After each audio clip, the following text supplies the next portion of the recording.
Hi,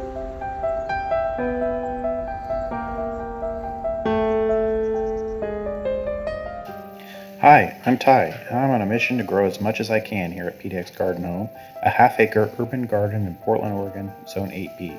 I pursue this goal to donate harvest to food pantries and just for the love of gardening. Come along, let me show you what I've been up to this week.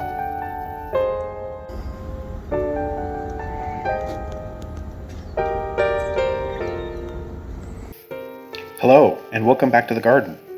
Portland is famous for getting shut down by snow because it's so infrequent, we're just not ready to handle it either structurally or mentally. So this video is just me briefly sharing with you the beauty of PDX Garden Home under a white blanket, because I can't do much gardening in this. Just a couple of weeks ago, it seemed like we were quickly approaching spring.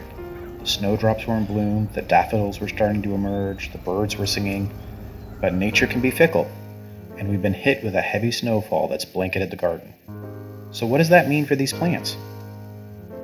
At first glance, it might seem like the snow has caused irreparable damage, but in reality, snow can actually provide a layer of insulation that protects plants from harsh temperatures and wind.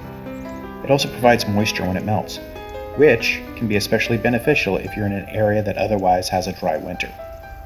Now here in Portland, Oregon, that's definitely not an issue, but I have complete faith that the garlic and fava beans, as well as the established kale plants from last year, will emerge when this all melts. As the snow melts and the sun returns, keep an eye on your plants for any signs of damage. Some will bounce back quickly, while others may need some extra care and attention. But don't worry, this is all part of the ebb and flow of the garden. And before you know it, spring will come for real.